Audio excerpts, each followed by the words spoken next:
Good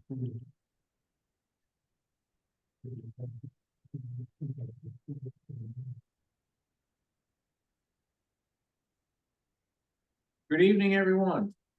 Welcome. Woodstock Planning and Zoning Commission meeting Thursday, September 5th, 2024. Hi, Joe. I'd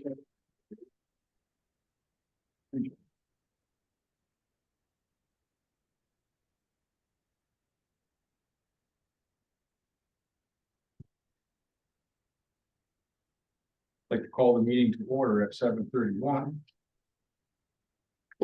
And to the roll call, White, lead us off, please. White Ranowitz, Tim Young, Mark Blackmore, Joseph Adaletta, Jeffrey Marcotte, Aaron Farbo, John Day. Here's we have a forum. Here's we do need alternates. Need more than two, we have two, so we'll see Dwight and John. Thank you. That brings us to the Pledge of Allegiance. I pledge allegiance to the flag of the United States of America, to the republic which stands one nation without individual liberty, justice for all.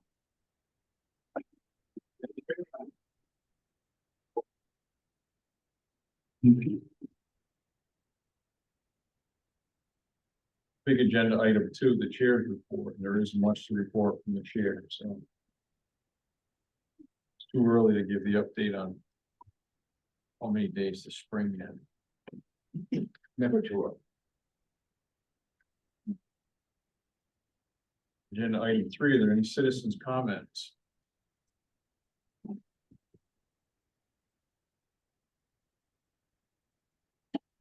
Hearing none, moving right along, we have some minutes to approve from August 1st as well as July 18th. Mr. Chairman, I'd like to note for the record that on the members present, I am not listed. However, I was an alternate that night, Which one, boy? August 1st.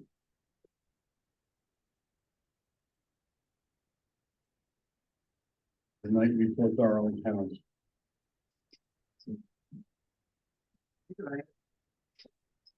Make a motion then to accept the minutes of the meeting with the addition of Frank Blunkwitz on the August 1st minutes in attendance.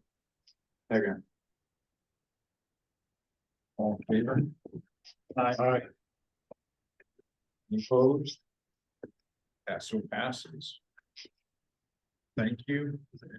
We're good with July 18th as well. Yes. That's approve the July 18th. Thanks. As presented. For the record, David Morse joined us at 7:33. Hi, David. Welcome. Thank you. Stay. All right.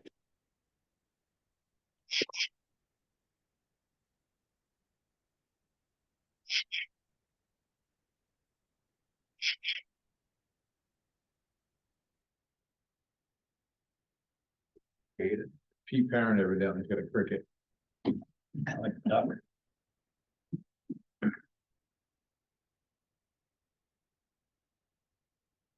I'm sorry, Joe. I thought that your motion was to add White. No. Your motion was to accept all. Yes. So I'll just throw that out again. Is there any discussion? All in favor? Aye. Any opposed? I'd like to abstain from that meeting. I was not present. I also abstain. I abstain from the first one.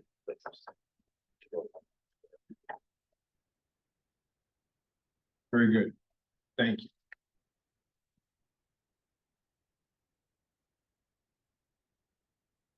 Budget review and bills. I haven't paid any recently because we haven't had much to do. So, if there's any comments or questions, the budget, but I don't have the answers probably.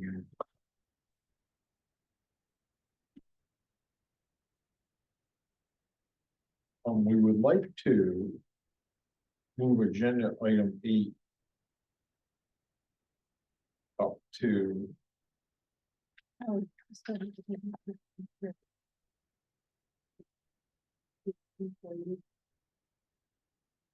never mind. Bring this to agenda item 6, more business, Woodstock Academy Tennis Courts. SP 565-07-05M. Request for a 30-day extension on a deadline for filing the MyLons. I have to recuse myself. And I'll open it up to you, Mr. Parent. Did you hear me? I did. Thanks, David. David's gonna review. So good evening, Pete Parent, professional engineer at CHA, representing the Academy. We do have the Mylars printed and ready to submit, but there was some delay in deciding the final surface of the tennis court and adding that detail. That kind of pushed us towards the end of our time here. So we'd like to request the 30-day extension just to give us some room to get everybody's signature and get them filed into the town. Thank you. Julia? we did hear back from design professionals on the bond. They had made a change to the bond estimate and they've already sent that to Pete and he's made the change. What was the change? Yeah, I can find the file. I don't remember off the top of my head. We added some additional costs for some silt fence and a couple of additional catch basin inlet protectors. thank you. Did you want to see it? No. So any other discussion? Make a motion to accept the request for the 30-day extension. Motion by Joseph Adaletta to accept the request for the 30-day extension, seconded by Tim Young. Any discussion? All in favor? All right. Aye. Any opposed? That so passes. Thank you, Mr. Parent. Thank you.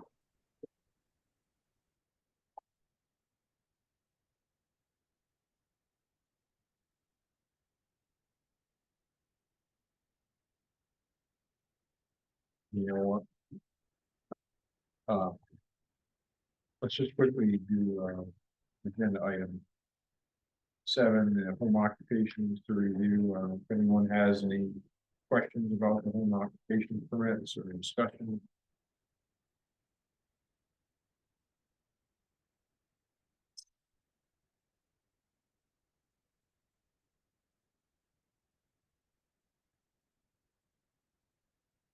Are you opening it up to? Yeah. Oh, Yeah. all right. Just wanted to comment that it's finding it very helpful to see I know the commission doesn't have to approve it, but just seeing them, helpful to get a sense of the type of home occupations that are being created in the town. And that they really do seem like home occupations that we seem to take care of everybody. Individuals working in their homes through home occupation. So just interesting. Anyone else have any questions or comments? Moving right along. Gets us to agenda item 8. New business, plan of conservation and development, continued discussions. We'll open this up to Delia in Cambridge. Not necessarily in that order.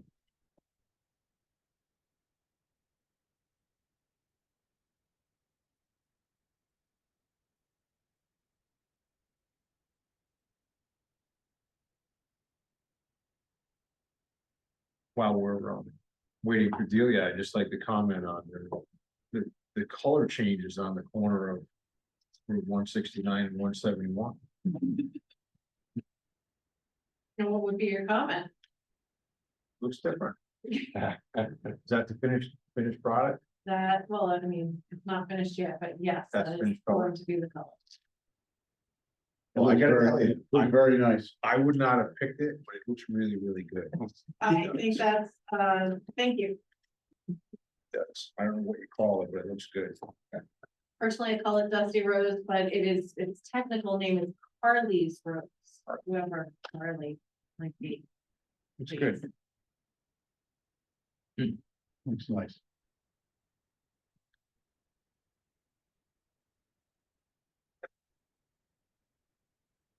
So we're here to talk about the POCD. The last time we did the POCD was in 2015. And so now is the chance to review how the town has changed. And I'd like to include in that discussion what it takes to keep the town going. And then for zoning, the POCD isn't just about zoning or land use, but it certainly is a big part of that. How has Woodstock changed? Well, we've all gotten older, so no surprise there. Town's population has fluctuated. We've had new houses built, about 999 over 20 years. And new businesses have come to town. Some have closed or left. So you can see here, this is a review of the census data from 2000. The median age in 2000 for the region is showing there for all of the towns in the NECOG region. Union is the highest, Ashford is the lowest, Woodstock was at 39.5. In the state, median age was at 37.5. So median means that half of the population is older than that and half is younger. So as that changes, by 2020, we have 93.8% of our towns in the region have a median age over 40.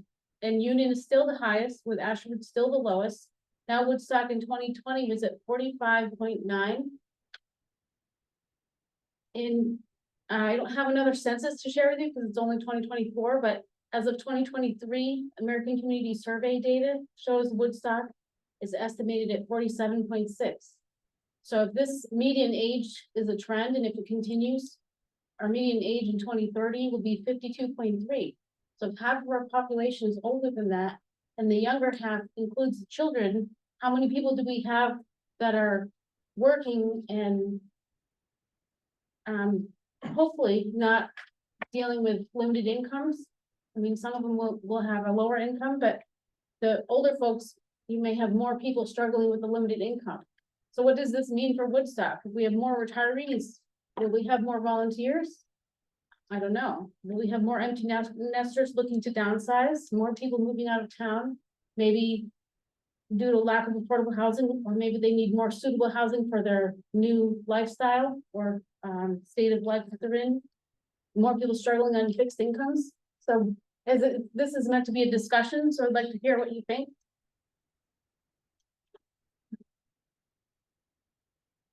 Shut them out as you think. Well, right now, my big concern is volunteerism. It's way down. We're not getting people that we need to fill the departments. I was talking to the first selectman a few weeks ago about that. And we're really having a hard time really trying to get people involved and get them active. It seems like some of the younger generations just aren't interested in doing that. Or maybe now lifestyle changes have just kind of kept them, focusing on their family and their employment. It's a little of everything. And Yeah, it said there are more organizations out there. How many soccer leagues, out of town soccer leagues. They're playing soccer all year long. There's so many organizations out there. How many tennis clubs, there's so much out there, and of course, people's lifestyle change. It's everything. It's a perfect storm. So. Do you have any sense whether or not this is a spillover from the pandemic, or do you think it's actually real? Real life? Can I just speak? So it was already, volunteerism was already in a downward trend before the pandemic. I say this because one of my jobs and I started this as a volunteer and I've been doing it as a paid position since 2011, is as basically a youth minister and Christian educator. And so of course, that was once all of that in all the churches was volunteer, led, organized, etc. And it's become a paid position more and more over the time. But even still, as people like me have been paid and trained to train others, the others don't show up. So, and it just, and we do, the churches I belong to, we do a lot of service work. We work with other organizations that work with volunteers. Habitat for Humanity is one you all would know. But like community kitchens, just, I've done it all over the country. And volunteerism has been trending downward over the course of those 20 years. There's a lot of reasons for it. As you said, there's no one easy answer. Some of it that I've been feeling more and more, and especially back here in Woodstock, has been survival for young families. It costs so much, and the amount of time both parents have to work to afford children, home, lifestyle, sports, to afford the sports, whatever those extracurricular activities might be. Any time that's not spent working, they want to spend with their families, or they have to spend with their families because you're also then taking care of your elders. So you're not going to volunteer because you can't commit to it. So it's, you know, those are my observations from 25 years doing lots of volunteerism. Thank you. Joe? I just want to ask, DA, is there a resource you can tap into to see what the movement in and out of town has been? There's some information about that, but I saw a headline recently that there was, I'm not sure if it was the census or some other data source, that they made a huge mistake, or they were having estimates about how many people were leaving Connecticut, or, and they had a big error in that, so I'm not sure how reliable the data would be, Okay. but, Seems to me that they thought that they hadn't lost anybody, they gained a couple. It's 18,000 that actually left. But it was over 5 years. In town, we've grown over the past decade by about 2,000 citizens. I don't want to cut the conversation short, but I do have information on that, so Yeah. if we have anything else about this topic, before we move on. So this actually is exactly about what we were talking about. So on the left side, you have the population shift from 2000 to 2010. And it shows you which towns gained by how much. And Woodstock gained in the first decade, 743 people. And in the second decade, they gained 257, where some of the towns in the region actually lost people. And this is only to 2020. I don't have more recent data on that. It's only 1,000 people moved in 20 years. Go with the 999.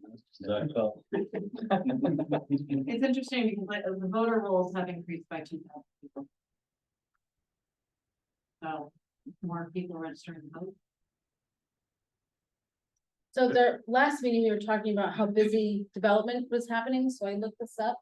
These are all the towns in the NECOG region, and each line is a different decade. So I don't know if you can see it very well from where you're sitting, but the dark blue line is the 1990s. And I don't know if you can see my arrow, but the dark blue line, oh, my arrow's not showing up. Lost.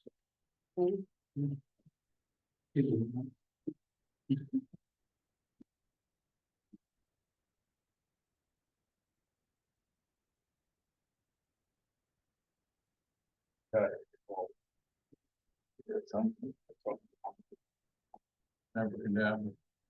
There you go. Okay. So the dark blue line, this one here is the 1990. And the orange line is the 2000s. So Killingly is not a surprise here that it's the highest in many years. The green one is the 2010s. And the blue one is the 2020s. And of course, we haven't finished the decade yet, so as we finish, that line would, I'm sure, look different.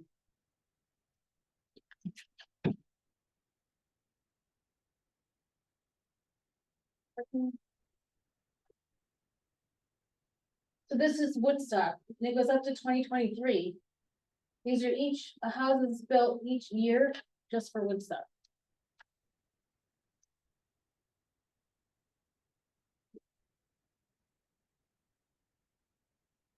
So we certainly had a much busier time in the first half of the graph or the chart. Anyway, where's the annual having permit? Data? Okay. Just like Woodstock. Okay. Yeah. And so this is 1990, 52. The highest one is 84. That's about 2004. Like this is 3 in 2011. We got 6 in 2019 and 17 in 2023.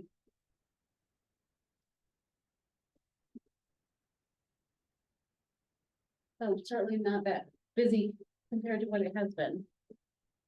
Minutes from that busy era had meetings running till 1 o'clock in the morning, pretty much all year long. I know, I was the planner. We had Thursday meetings almost every year, all year long, except for Thanksgiving and Christmas. I feel like I'm still there sometimes. So in future meetings, I'll have some more demographic and economic profile information. So now I'd like to move on the discussion to what does it take to keep the town running? So currently we have 39 employees. That includes full-time, part-time, and seasonal. You have over 25 boards and commissions with over 40 vacancies. Like you were saying, there's a lot of vacancies in the volunteering. The town, as I'm sure you all know, when you watch the budgets, you have increasing budgets and to maintain services and costs, to maintain the roads and infrastructure, and of course, unfunded mandates. So as we have experienced with the increasing costs, it means the budget will have to go up or the cuts will have to be made. So the possible opportunities to address these challenges, you can cut the budget of the services. I'm not sure how successful it would be, but you could appeal to the state, the federal government for additional funding for certain specified areas of your budget. You can continue to appeal to the community for folks to volunteer or to fill those specialized positions that require, I mean, they're usually the ones that are specialized usually are paid, but they're often elected.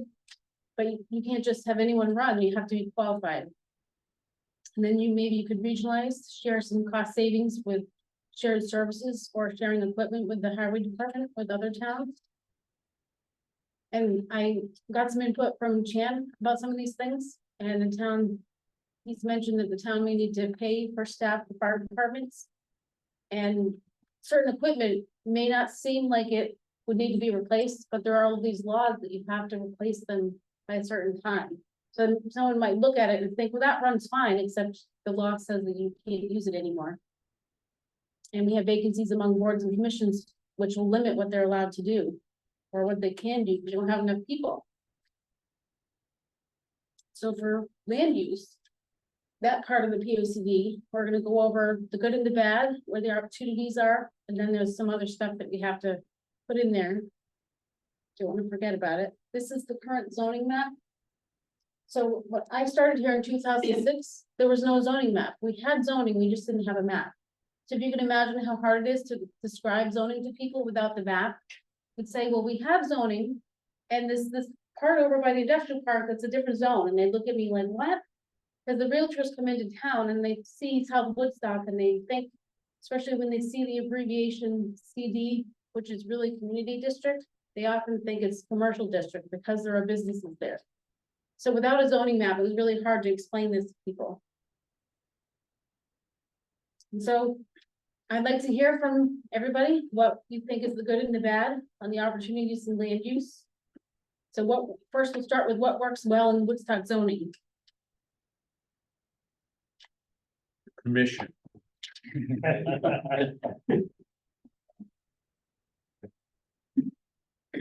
And some of this information we'll get from the survey. And I did, as part of the comprehensive economic development strategy at NECOG, I sent out a survey to 39 land use staff and engineers and surveyors that work in our area in land use to get their input. And when we're ready to release the feds to the public, I'll be sharing the document with you that is the best management practices and full of recommendations from that survey that I did with all the towns. And it mentions some input, anonymous input about Woodstock, which may be interesting to discuss. So what do you think? What works well and what is not working? Well, I would say in general, the regulations that we have for zoning are working adequately. I think there's an opportunity for some adjustments in the zoning regulations, and we've talked about this for things like mixed use zoning regulations, making that a little bit more flexible in different parts of the town. The mixed use, I think it's important that we keep trying to focus on agriculture. That's still an important part of the town's business, revenue, lifestyle. What's not working? Also, the cannabis discussions that we had, the zoning on that. Its effects on schools and the other districts in town. That was kind of interesting. And I'll, Jeff, you said the commission works well, and I would second that in a little more detail, that there's a fair amount of disparate discussion that goes on. And, we can have different ideas and different thoughts, and we are able to discuss it in a civil, reasonable manner and come to a conclusion via a vote. And I think that speaks well about how the commission works together and views things for the best interest of the town in each commissioner side. And I agree, and I truthfully meant that when I said that. Yeah. I think really do think we all work together very well. Find a way to get every permit passed. Or granted, however we want to talk about it, so. I think the special permit thing is kind of onerous and it. So if somebody wants to change something, you have to get a special permit and then it stays there forever. It seems to me that we should have all the business come in and have it be while they're there. And then if it changes, then the permit, or if they sell it or something, then it changes and somebody else has to get a permit. So we're not making that onerous. And then doesn't stay with the land forever so that it can stop. I mean, I think there's some places around there. Special permit. It's a bear to get through. I mean, and it should be if you're gonna put something on the land forever, but if it's gonna be, might be easier for a business to start up if they don't have that. Or you can say, yeah, you can do this and, you have to renew it every 5 years, 2 years or something, and then we can review it then, rather than have a special permit that's harder to get, and then it stays with the property forever. Which is that. I don't know, I did something, I mean, I certainly would, that just seems kind of burdensome for businesses moving in town. I mean, we've seen it here, people come in and they look at the special permit and they go, yeah, I don't want to do that. We really need small businesses in town. We need tax base. Yeah, How is that on the state level? That, you can say that, but. Yeah, no, I mean, Yeah, I'm it's on just, the state don't know what level, we can that, how that would be overridden. Yeah, I mean, basically, you're regulating land use, not land users. So, special permit is a determination you've made in your zoning regulations that a particular use is permitted subject to these conditions, and it sort of morphs into contract zoning if you try to tie it to an individual or a length of time. Frankly, you can do it as long as nobody challenges it, but it's just sort of a sloppy way to do it. One thing that I had talked to Celia about, I think we discussed it in one of the annual updates, is the possibility of, permitting some things more as of right by site plan, saying, this kind of low impact business is appropriate in a particular area. Just comply with these requirements on things like, sightlines and parking and design and so forth, so that you don't necessarily have to, fill out all 30 of the items on your list to get a special permit. And, couple that with maybe a trigger that you have to either reapply for the site plan or the special permit if there's a change of use. So that, you approve something as, a realtor's office one day and it doesn't turn into a bank or a dry cleaner or, Yeah, I mean, aluminum that's- refinery or something. Seems like it just seems to, we should make it a little easier for businesses to come in, start. Yeah, the hard part is where to draw the line in terms of which businesses and where. And, from the perspective of the applicant, yeah, it's certainly a pain, but, frankly, I think having observed how you react to them, most of the things that have merit and aren't going to be creating problems get approved relatively quickly without a lot of hard. Just, is there maybe a quicker way to process it? And I think we've talked about that, maybe a different level of a special permit, something that. And Delia, you talked about that before, different, Yeah, the site plan. the site plan. But I wanted to ask, is the special permit regulations dictated by Connecticut statutes to some level? Yeah, I mean, the zoning enabling statutes basically override all the, well, I mean, they authorize what you can do. And, special permits are one of them, and the premise is that it is a use that is permitted in your own regulations, if certain criteria are met. So, it just inherently runs with the land. Okay, so I guess that was the part, the general statutes say it runs with the land. Right. Okay. Which, as you were saying, I was that trying to seems get a little avoid more- making them less, permanent. less permanent. Well, I mean, sort of the way to do that is to approve the special permit in such a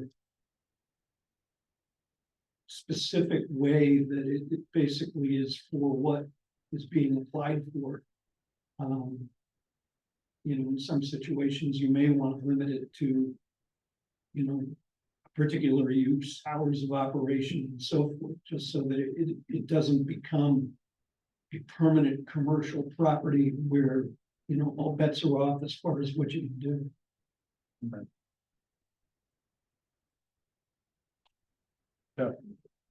Do we have any handle on people who have wanted to start a business here? Or have been dissuaded by this onerous permitting process? I mean, I hear this all the time, it's an onerous process. And yet, I don't personally know that, but. I'm into it and said, I don't want to open a business because I can't go through this process. Anybody have any? Either anecdotal or data or. I've heard of that, because some people might come to me, and I don't know how serious they were, they might have had another town that they were looking at that they chose for whatever reason. I just have the example with the orange art that really stands out in my mind. They said that they had many potential buyers, and they said that some of the potential buyers were told things that I never told them. I don't know where they heard it, but it turned them off, and they were very upset about it. And then we met and talked about it and came to a solution. But I didn't speak to all the people that they said that they had come to the town. Yep. So I don't know who told them some of the things. Some of it I really don't know who would have said some of those things. So I don't know who's handing out random information.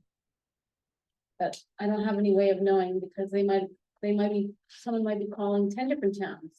And maybe they liked another town better for whatever reason, or, maybe there was a different reason why they chose to go somewhere else.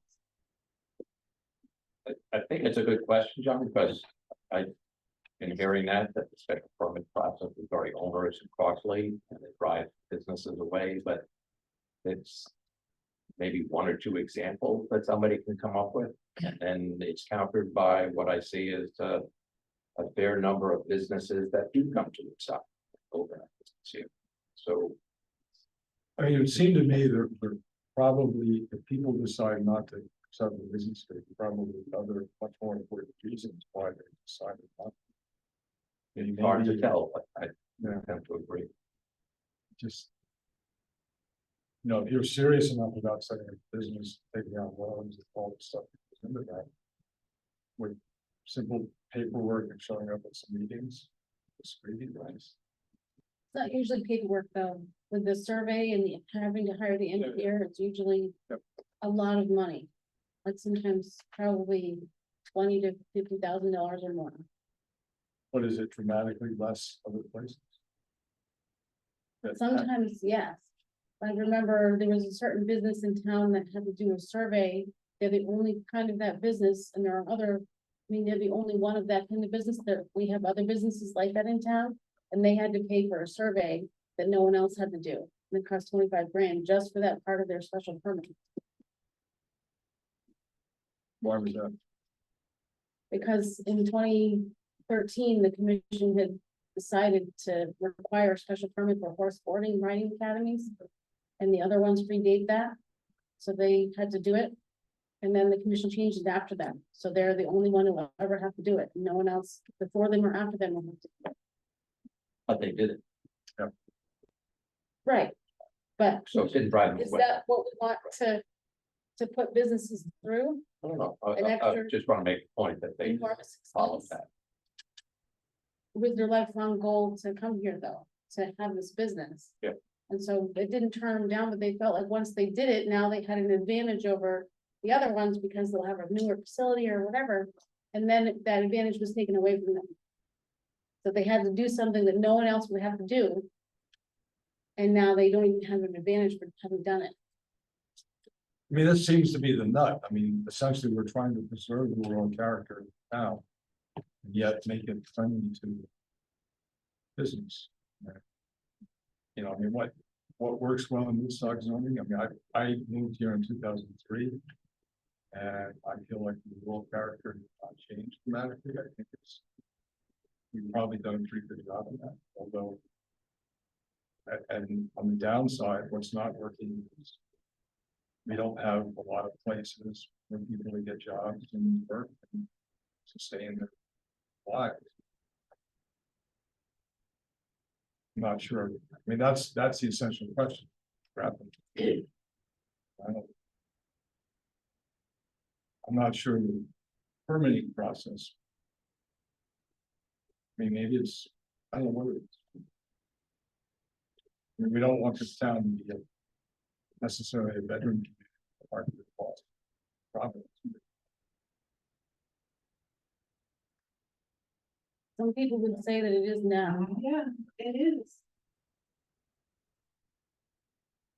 And again, that ties into the earlier question. They can't volunteer, but they're not here. I was gonna ask, like, why, relative to that, with the kind of work at home culture that's really, growing, is that maybe changing some of that perspective of availability, volunteers, because they are working from their home. Maybe able to, become a volunteer fireman. Fire police. Yeah, it would be nice to see. Yeah, It'd be nice to right. see. Kind of rewinding on Orange Art, I think part of the problem there was, you know, you had potential buyers for that property.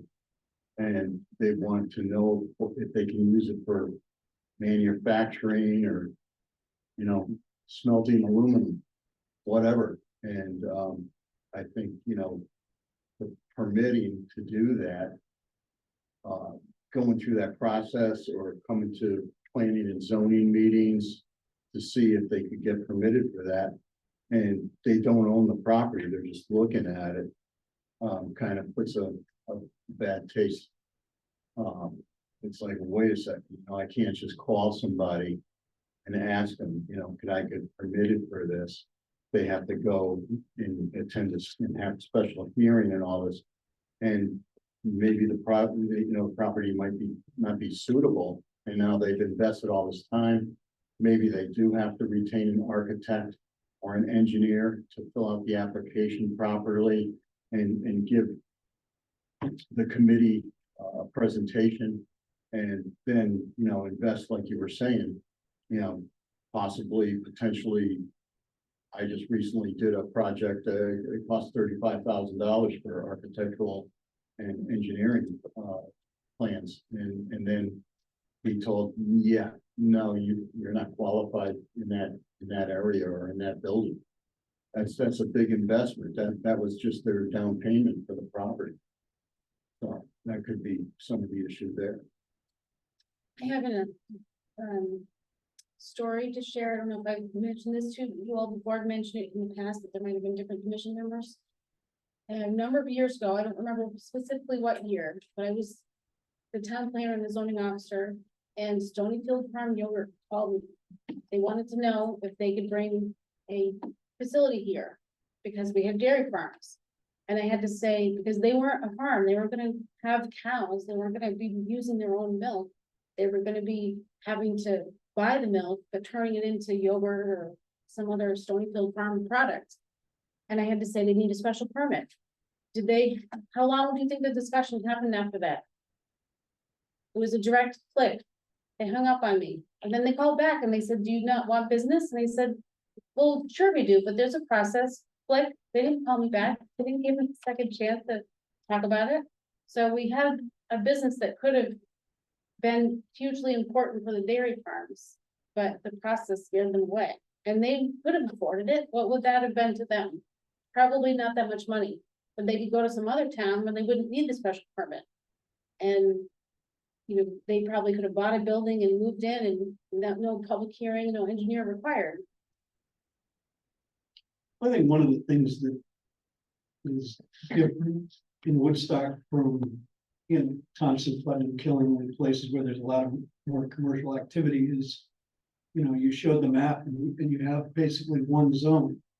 I mean, there are 4, 5, 6, 7 different zones, most of them commercial, where certain things are permitted either as of right or by site plan only. So, if you want to preserve the rural character, you have to kind of set the bar a little bit higher rather than, come in with your drawings and walk out with the permit. Sticking with story time, guy I know who worked for, he did large scale commercial developments all over the country. He got hired to go down to Louisiana after Hurricane Katrina. And one of his projects was building a new Home Depot. So he went in with the plans. The woman said, well, person who needs to review these isn't here right now, but if you come back after lunch, it'll be approved. It's just a different world in different places, depending on, what your regulatory scheme is. And, here it's one zone, so you do pay closer attention to everything because it may not fit very well. Then on the other hand, you have Eastford where there is no zoning. And the only thing they have that you don't is a Dollar General. I love the Dollar General. I try to cross the track. It's not right across. Well, didn't bring the zoning reg with me, but with your special permit approach, I'm thinking that maybe that's meant to cover the gap that you don't have enough categories of standards. And we have standards based on different uses. So even though most zoning isn't done that way, it's usually done by the zone. What if you had at least a couple more categories of standards, and then when your business has to follow the standards, you don't need the discussion, or you don't need the public hearing, because you don't need to figure out what those are. Like if you're gonna have a retail store, or you're gonna have a, whatever the example is, you have standards that you have to follow. And I'm thinking South Woodstock, since you already have mixed uses, it would be a good place to have a mixed use zone. So maybe it could be a little bit different there than the rest of the town. But if you had some other categories of standards, then maybe you could have that with the site plan review, so that you wouldn't have to try to figure everything out with the special permit. Because it seems like the special permit, you're trying to make up for the lack of other standards. Yeah, I mean, that's the whole point. Site plan is administrative. There is no public hearing unless you want one, but it doesn't extend the time calendars. special permit requires this public hearing, to get it or to modify it. I can, maybe put some of our, agricultural experts on the spot to just get a sense of what their feelings are about agriculture in Woodstock, and is it a problem maintaining the business level or expanding it? Not the overall financial, but the land use, or maybe crops are needed, those kind of things for the agricultural businesses. No, what's changing is, people's perspective of, spray material, things that you do, seems like you made strides to make it better, but they find something wrong with that, some of the spray materials we use today are safer than what we used to years ago. Okay, it seems to be more in the public eye, Yeah, than it was before. And a lot of the state regulations are not like here. That's up to, now we're coming up now, spring drones. And, there's the, they're going after that for the regulations now. That's a heck of a lot safer than some of the other things they've done today, or done yesterday. so stresses on neighborhoods or building out areas, is that something That becomes more of a, codes, trying to pass with, equipment and, the waves you get today are a lot less fingers than you get the waves you get yesterday. We try to do as much as we can, slow the home if we can. That doesn't say anything for some of the customers. But, you just have to, make it work. But a lot of the people that live in town don't seem to have as much of an issue with tractors on the road. It's people passing through that Yeah, get more. Most of the people that, from what I've heard, they're not upset, you get behind a tractor, it's kind of like, that's why you live here. But it's the people, there's a lot of people that pass through town, even on the back roads, because it's a straight line between Webster and Union, or whatever. So that's some of the issues you have too. It's not necessarily local people as much as it is people that are coming through. I mean, mass plates and Rhode Island plates all over the place. well, just too many people. Yeah, that's for sure. So we can go on to include like what could work better. Do you have any ideas on that? more meetings? Perhaps a better, longer meetings, better, better level of zoning to allow for or leeway, or maybe do away with public hearings and so forth. But I don't think we can afford to relax the permitting process and try to maintain our rural character and making sure that we, protect our town to what's going to happen to it in the future. To take the time necessary when somebody wants to do something to make sure there is no environmental impact. Is that going to affect the town in a negative way? I mean, that's what we're here for, is to see to it that, and that process takes time. You just can't say, well, I don't see anything wrong with it, stamp it, you gotta think about it a little bit, get some others' opinions of, and, look at other towns that have done something like that, say, don't do that, and that process takes time. And, somebody wants to, all of Rome wants to build a deck, it's, you wanna start a business, it doesn't always turnkey, right? Unless it's Louisiana. Hmm? Unless it's Louisiana, is that where it went there? Yeah. Okay. Do the Home Depot and the after. Yeah. But, so in Louisiana, it can be gone, it can be here today and gone tomorrow. But if that was in the zone for that kind of, like a retail store, And if all you needed was a zoning permit, then it wouldn't be that easy. The zoning officer would review it, would go and get your building permit, providing you, I don't know if you really have your plan done that quickly, but.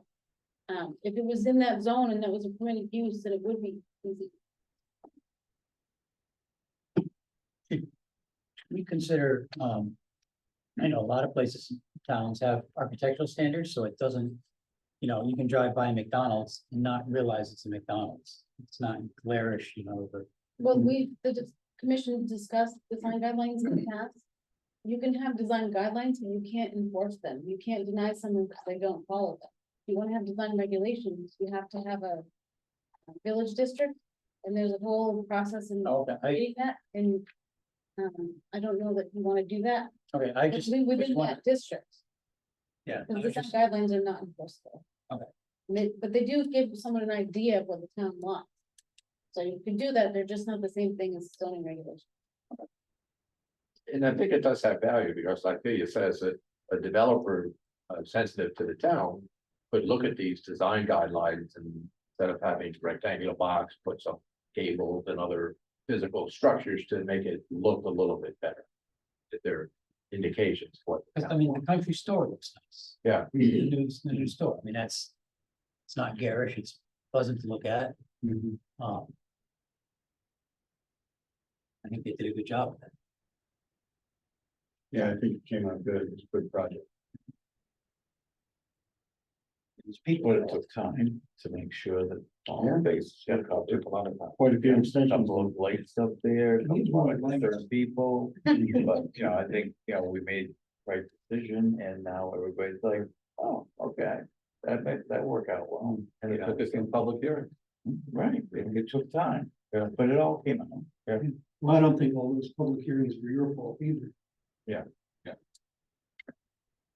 That applicant didn't handle it well. If we get it done and turn cold. I mean, it wasn't the applicant, it was the representative. is what I meant. Engineer. Yeah. So what's not here, but would be a good fit for Woodstock? Bass Pro Shops. Dollar General. Bag. Maybe some multi-family housing. I think some more senior housing would probably be nice too. Yeah. Or veteran housing. I mean, there's not much multifamily housing. Mm. You can see it on the Woodstock Route, everybody's looking for a place to rent. It's not, Regulations don't permit it, Terms of- so. Well, they do if you go through everything. It's very. You need 10 acres and special permit. There's a lot of standards. Some of them have no business being in there. You have a standard where your structure has to be so far away from the neighbor's structure. They should go to the boundary line, not the structure. And I didn't put it in there. I was against it, but the commission did approve an amendment that you're requiring open space on a multifamily, even though the statutes don't allow you to do that, but I guess you have it in there until someone challenges you on it, but those are the kinds of things that make that impossible. That's where you have room for opportunity. That's where you could make changes and then you could see some multifamily housing and to bring back the SEDS that we're working on at NECOG, I also have a housing guidelines that we'll be releasing that talk about different kinds of housing and how you can add density without really changing your community. So, and give an example in Putnam, if you're driving into Putnam, sort of, you don't start exactly on the town line, but roughly sort of in line with the middle school, but you're on 171, and then the stretch goes down probably half a mile. There's a lot of houses there, a lot of properties that are 2, 3, or 4 family. But when you drive by, you don't really notice. We're not talking about high-rise brick buildings that, big boxes that are hideous, like you might see in the city. They're 2 or 3 family properties that don't even attract a lot of attention because they don't have enormous parking lots. They're not this giant monstrosity that's so out of character with all the other buildings. So that's one example that I give, and in the document, I give an example where I found, I don't know what town it's in, I can't think of the top of my head. But I found their map where I found they have like two little islands, huge complexes, and it shows the lot sizes and the houses around them. So they're huge multifamily buildings plunked in with these tiny little lots, and you see, that's what I think people are opposed to. So when I can share the document with you, you can see the pictures in the zoning map about how you have these tiny lots with little houses.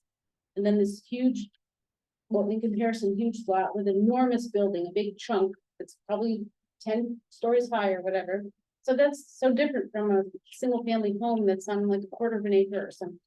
That's what I think people are opposed to. But if you have two family, because the old houses from over 100 years ago, many of them were that way. And how many people love the old architecture? How many people love the houses that were built back then? I was gonna say, a lot of your old farmhouses, whether it's Thompson, Woodstock. Yeah. They may not be two-family now, but they were at one time, or you've still got, it's easy to. You've got two kitchens in there, it was built for two families. If you That's go why- down to certain neighborhoods in Putnam or, I used to live on Broad Street in Danielson when I first came to Connecticut after college. I lived in I think it's a 4-family. I had the little tiny apartment, maybe it was like the maid's quarters from a long time ago, in the back on the first floor. But there were 3 other apartments, and then the owner, I never went in their unit to see how big it was. But it was a nice looking building on the outside, and it just fits in with the neighborhood. It's an older house. It's one of the catalog. You probably bought it in the section. They look good, but you don't realize it's like you say, because you don't have a big parking lot there or the. Right. And there's a lot more out there that people just don't realize. Well, when you did the affordable housing survey, you collected the data, it was pretty revealing to see that, in Woodstock, there are like 44 two-family housing units, 12 three-family housing, 28 four-family housing units, 148 condominium units, 116 apartments. So I wouldn't have thought there were that many already at Woodstock, just So if I not had, obvious. if I can put together some time, I would like to see if I could write a specific survey just on what their experience is and reach out to them to see what it is to live like in the condo development. Because not that we all want to go driving around and scare the Jesus out of them, but if you've seen these developments, do they fit in town? Do you think they fit nicely in town? Because what would be wrong if you had a store? But the regulations would have to allow it, because right now, I don't know that your regulations, especially not your current multifamily, wouldn't allow you to have another condo development. You have standards right now that you only have 4 units per structure, and then structure has to be so many feet away from the next structure. And then that silly standard with that structure has to be so many feet away from the neighbor's structure, not from the boundary line. Which makes no sense when you put the regular setbacks in, and then you have open space. So I once drew this out in a big thing, and I don't have a piece of paper anymore, but those enormous setbacks, if that can't provide your open space without you having deeded open space, I don't know what would. But that's One what of the you have things to keep in opportunities to mind change. is that most of the towns on well and septic, Woodstock Avenue is certain. Jessica, you had a comment?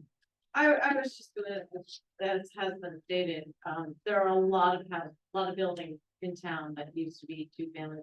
In East Woodstock specifically, there's a large number, there's like a whole section. And I mean, like the building we were talking about earlier used to be rooms to let, had multiple apartments in it. When I opened. So. It's been done in the past. A lot of your farms had, a lot of the people lived right there. I mean, it wasn't the transportation, if you had to milk it 4 in the morning, hopping on a horse or a buckboard, you going for 2 hours because you live 5 miles away, it's just unacceptable. I mean, the farmhouse down here that I live in, the whole backwood section had Laotians living in it during the, apple picking season, and everything was cleaned out by hand. Cows were milked by lugging milk in buckets, and things just, you needed a lot of people, even way back then, they were milking 40 or 50, and that was there was a lot of work, a lot of labor was needed. You know, a lot of your factories, you know, Rings, Woodstock, you had factories over there. You know, small, but, you know, Putnam, I mean, look at the factory villages, you know, a lot of them are vacant today, but. You know, there was a lot of people, they walked to work. You know, your fire departments were very well attended because they were all community factory fire departments. You had, everybody was right there.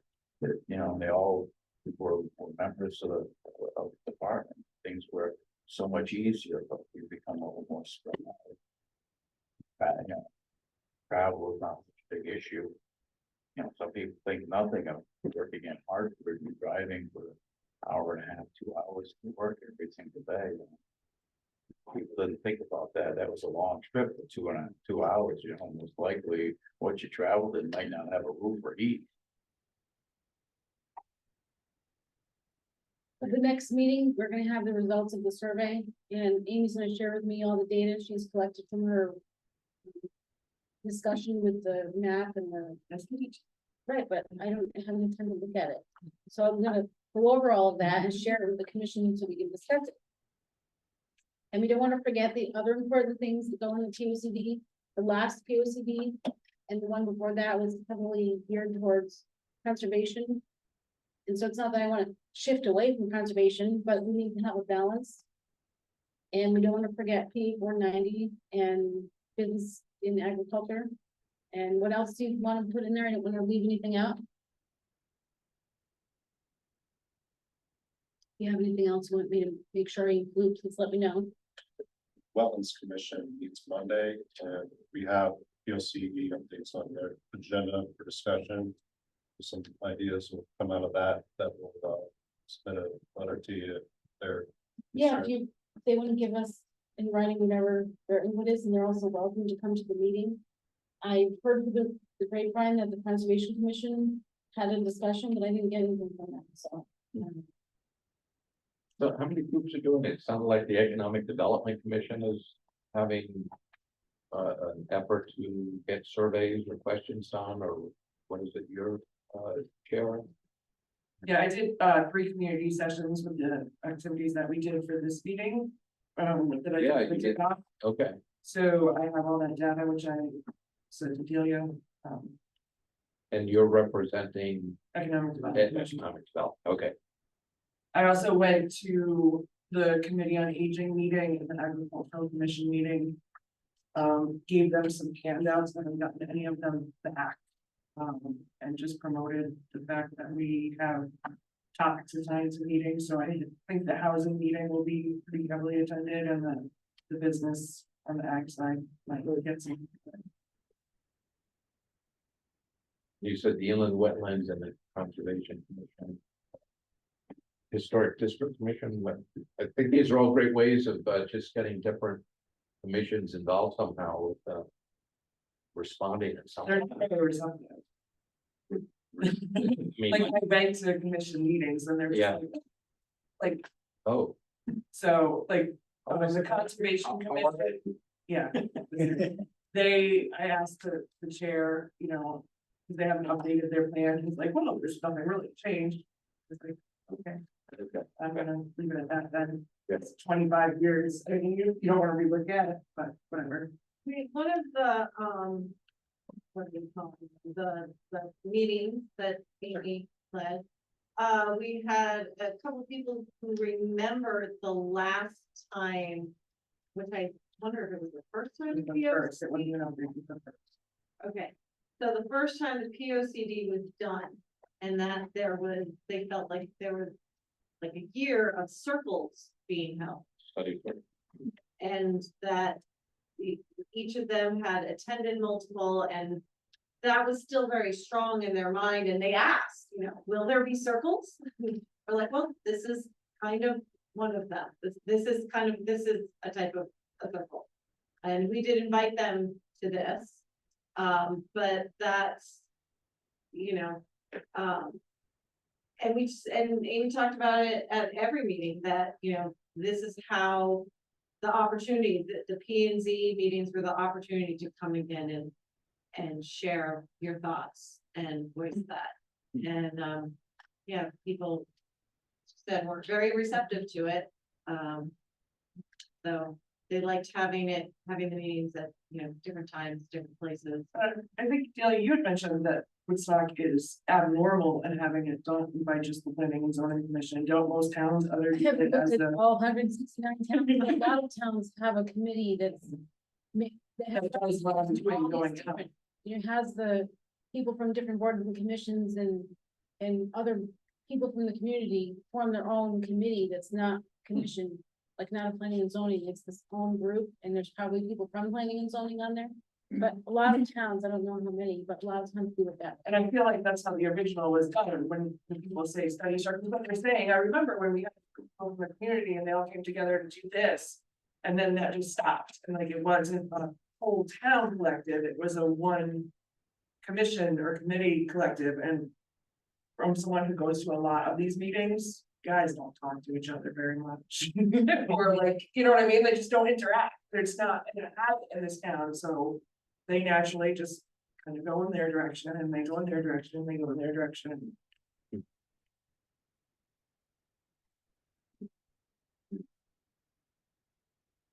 So the study circles, they were in the early 2000s, I think. Except for the 99, I think it was. I wasn't here. That's for the turn of the century. I think it was like the mid nineties, late Serious. Yeah. late 90s. You have the one from 1968. I have it somewhere. It was Yeah. really interesting to read. I got it from Sandy Rotable. POCD from 1968. Yeah, I remember it was on the bookshelf next to the TV at home. Black and white, or was it color TV? No, I think it was black and white. If I can find it, I can bring it Might in, be interesting. but I'm gonna guard it because it's the only one I have. It's like this thick. So if you haven't done the survey, please do the survey before the 15th. There's the link. There's paper surveys over there. There's also a little handout. You can use your phone with your QR code. I can resend the email if you want to access the link that way. It's also on the town website. Right now, we have 215 surveys done, and that's before I went out and collected the paper surveys, which I'll do next week or after the 15th. But we still have more time, so make sure if you haven't done the survey, at least the members of this commission should do the survey. And get 5 other people to do it each. Exactly. Would you be able to send this? Yeah. PowerPoint that you? Yeah. Okay. Would you guys like to know the top 5 categories out of all the people that do the community stuff, like the money activity? Like, where it's- yeah, The top 5 for all the different places, we did the Grange, West Woodstock and East Woodstock, so we had, different areas of town. The most was housing, second was town service space, third was business space, fourth was senior resources, and fifth was education.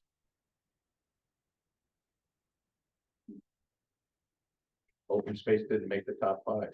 So natural resources was the least prioritized out of all of them, like 4 categories was natural resources that had a total of $513. Economic development had a total of $1,440. Infrastructure had $1,121, and quality of life, which is like recreation, housing, education, senior resources had $1,849. Me. I think a lot of people don't think of how much money it costs to maintain that. No. And that's why they didn't think of putting money there. They A lot of people looked know- at that category and went, what do you mean air? What do you mean water? You know what I mean? It was more of a learning curve, but it was the least receptive. Yeah. I think a lot of people probably feel like in Woodstock, like we don't have that problem, so we don't need to worry about it.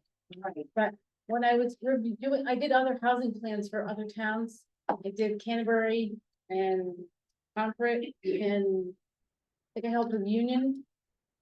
And another person, Jim Larkin at work, did Eastford and I think Sterling maybe, probably Sterling hasn't done there yet. He did a couple of them.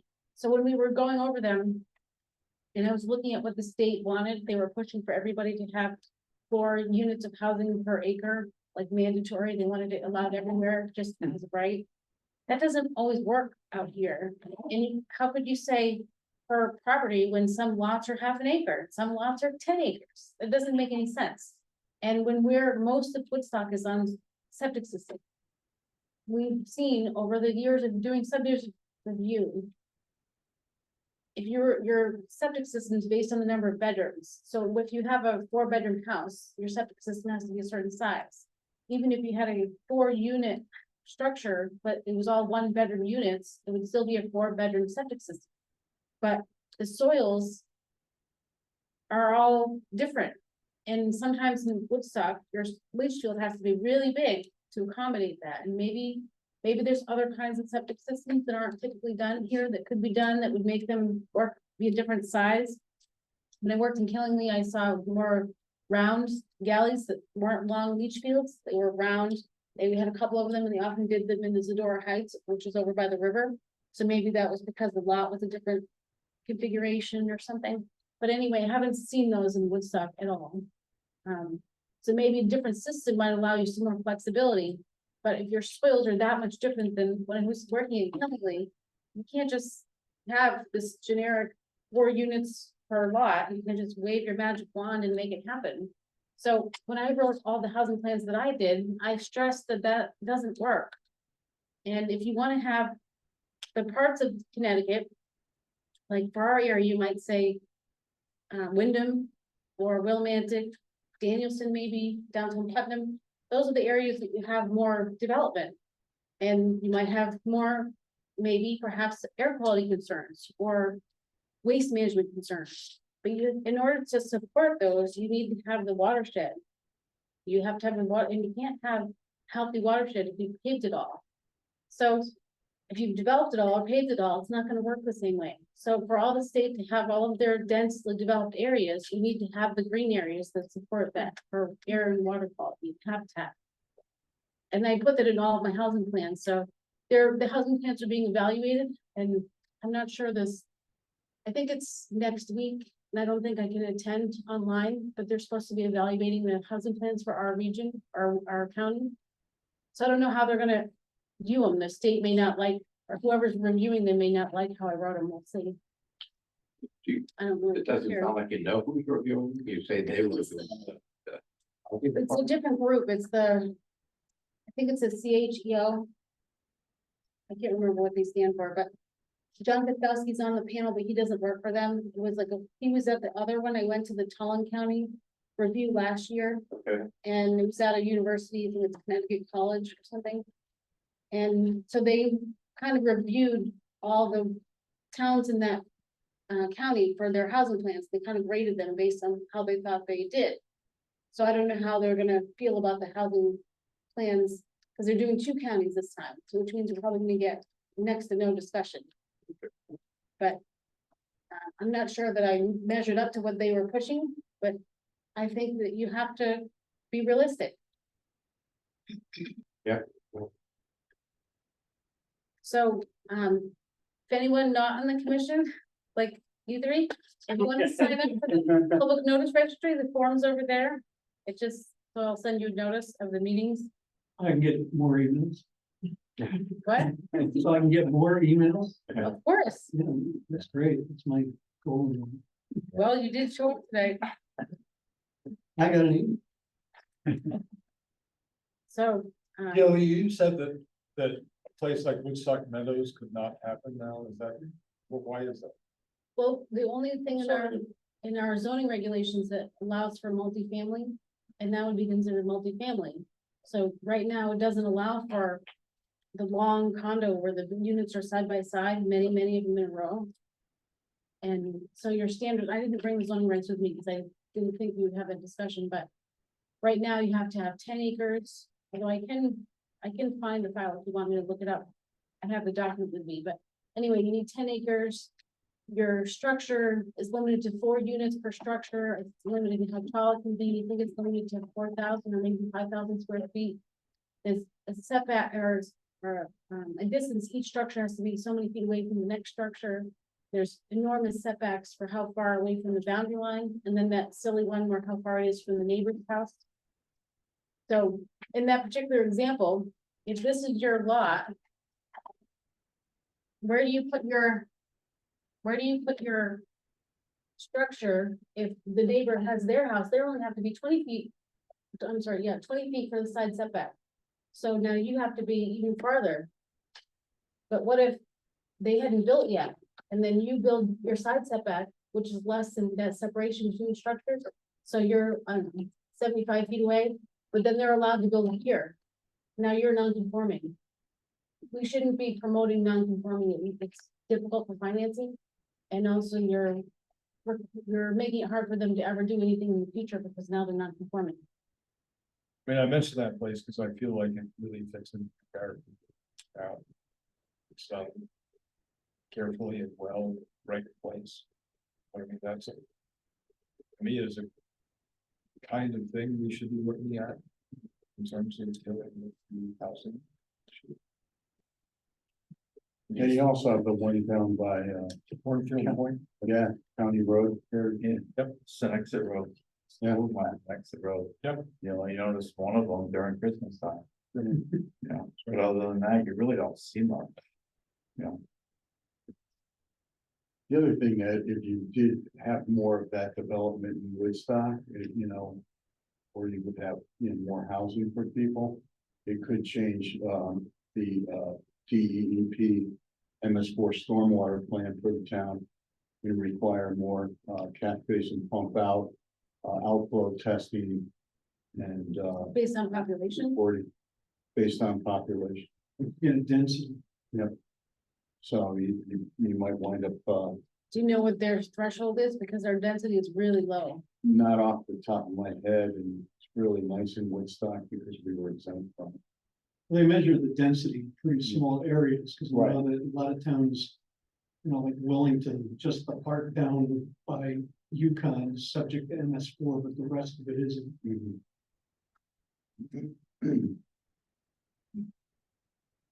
And it's similar in some ways in the reporting. Every year you gotta do an annual report.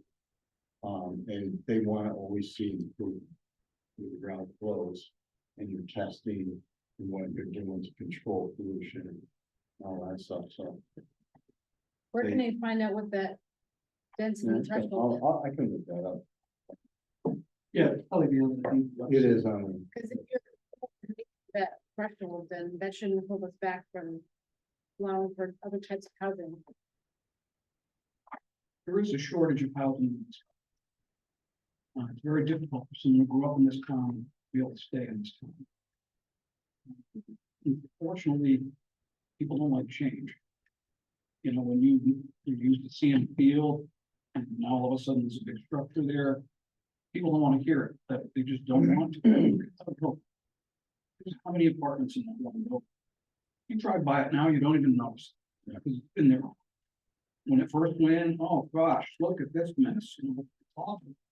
Well, the barn that's just before it, it's imploding, it's even more nice than that apartment building that gives housing to 10 different families.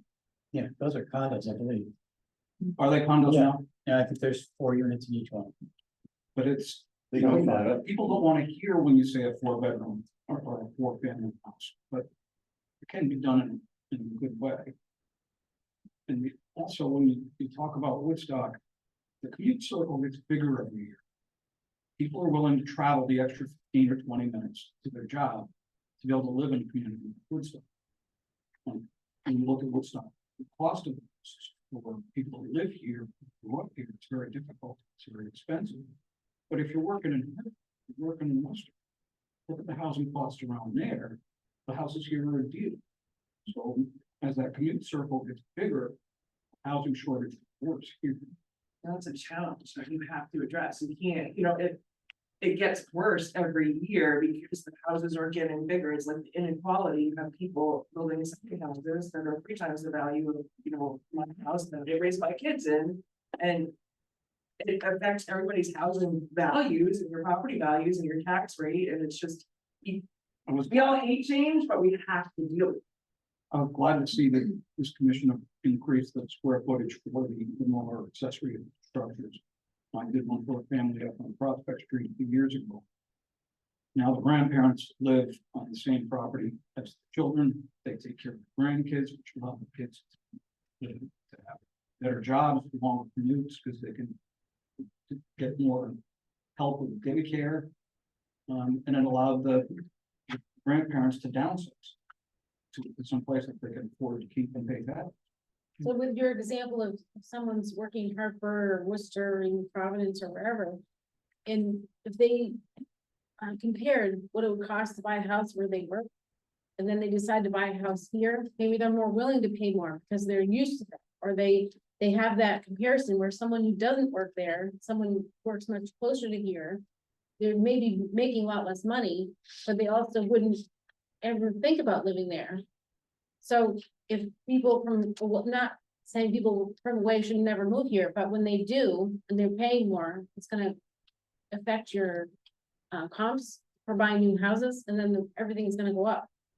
Yeah, that's an old story, that's going on for years. Right, of course, but Yeah. it's still going on. You also factor in the work from home. I mean, I'm working in Boston and I only have to come in 1 day a week. You know, I'm more inclined to live in Woodstock than if I had to go there every day. And when the commute circle gets bigger, you lose volunteer hours. The other thing I'd like to point out about housing in Woodstock is we do have a lot of multiple hundreds of year old houses. And those are really expensive to upkeep even when they're very small. And so if we want those buildings around, we really should be figuring out a way to support the people who are taking care of them. Because otherwise you do let it go to the point that it is not worth keeping. And that is when the old buildings come down, because it is way too much money to fix up an old building. So we may hate change, but that doesn't mean it's not gonna happen.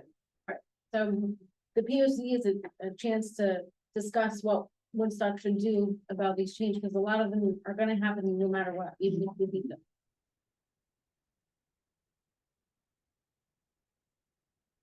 So that was all I had for tonight's POC discussion, but I'll be showing other stuff in the future. And I might send you some stuff to read in advance, so that you don't have to spend a lot of time on it at the meeting. But I'll be happy to provide it to the other folks so that they're not missing out. We can put it on the POC part of the website.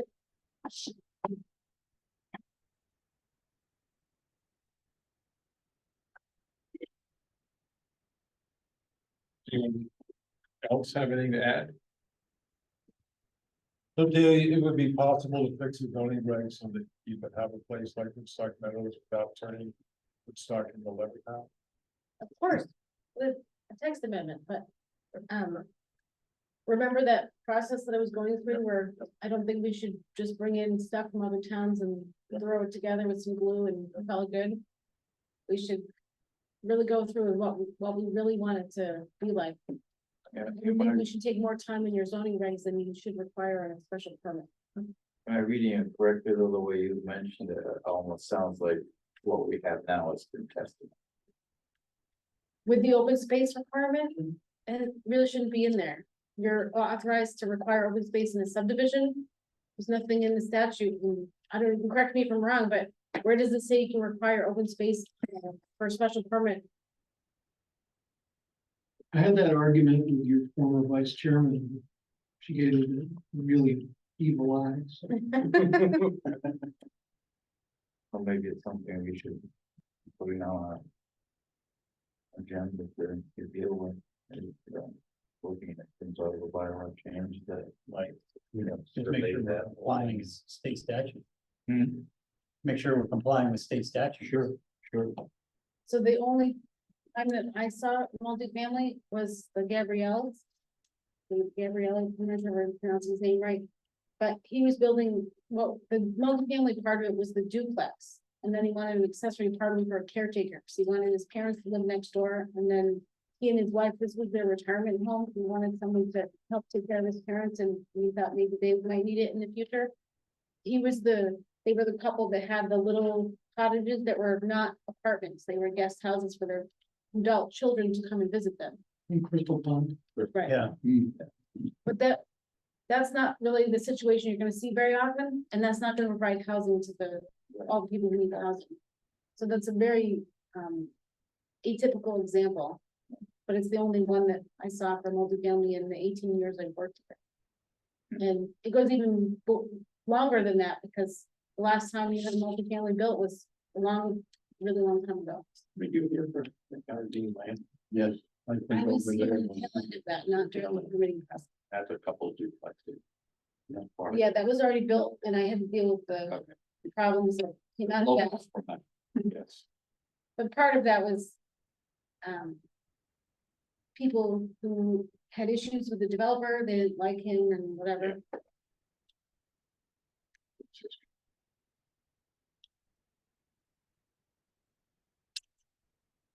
Are there any citizens' comments?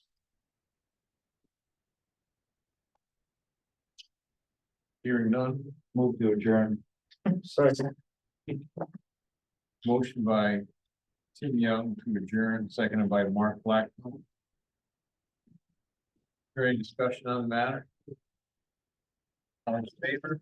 Aye. Any opposed?